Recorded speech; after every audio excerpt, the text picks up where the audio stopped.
السلام علیکم ورحمۃ اللہ وبرکاتہ۔ ملیشیا سے عادل صاحب کا سوال ہے کہ ایسے شخص کے بارے میں کیا حکم ہوگا جو یہ کہہ دیتا ہے کہ اللہ فلاں جگہ پہ بیٹھا ہوا ہے، جبکہ اس میں اس کا کوئی ارادہ نہیں تھا اور اسے اس کے بارے میں کوئی علم بھی نہیں تھا، بس ایسے ہی اس کے منہ سے یہ نکل گیا، جس طرح کے عام لوگوں کے منہ سے اس طرح کی باتیں نکل جاتی ہیں۔ تو جب اس کو بعد میں بتایا گیا تو اس پر اسے افسوس بھی ہوا، پھر اس نے توبہ کی، تجدید ایمان بھی کر لیا۔ اور ساتھ کہتے ہیں کہ اگر کوئی عورت یہ بول دے اور وہ شادی شدہ ہو تو کیا اسے تجدید نکاح بھی کرنا ہوگا؟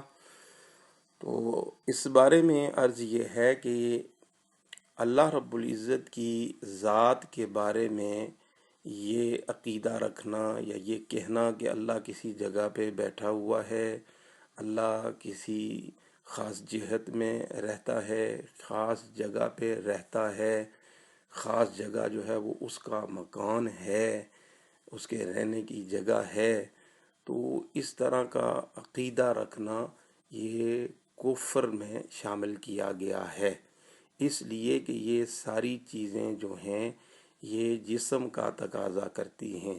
یعنی کسی جگہ پہ بیٹھنا یہ جسم کے حساب میں سے ہے،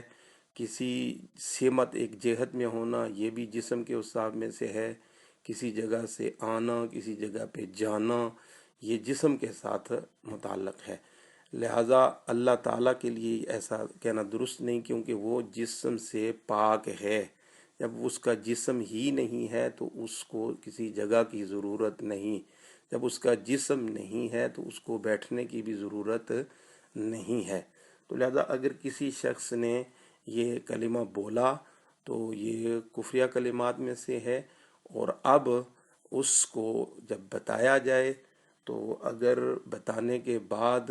وہ یہ کہتا ہے کہ میرا عقیدہ یہی ہے کہ اللہ فلاں جگہ پہ بیٹھتا ہے، اللہ فلاں جگہ پہ رہتا ہے، تو پھر وہ کافر ہو جائے گا۔ لیکن اگر وہ کہتا ہے کہ مجھے پتہ نہیں تھا یا میری توجہ نہیں تھی، مجھ سے غلطی سے یہ نکل گیا، تو اسے لزوم کفر کہیں گے، یعنی کفر کا التزام اس نے نہیں کیا لیکن کفر اس کی زبان سے نکل گیا ہے، تو اس صورت میں وہ کافر نہیں ہوگا اور اس کا ایمان بھی زائل نہیں ہوا اور اس کا نکاح بھی باقی ہے۔ لیکن اس کے باوجود علماء کرام فرماتے ہیں کہ احتیاطاً اسے تجدید ایمان بھی کر لینا چاہیے اور تجدید نکاح بھی کر لینا چاہیے، جو کہ آپ نے سوال میں بتایا کہ اس شخص نے کر لیا ہے۔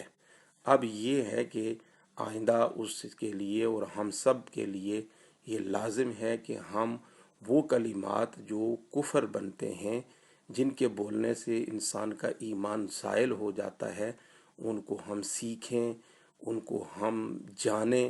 اور آئندہ وہ کلمات اپنی زبان سے بولنے سے خود بھی بچیں اور دوسروں کو بھی بچائیں۔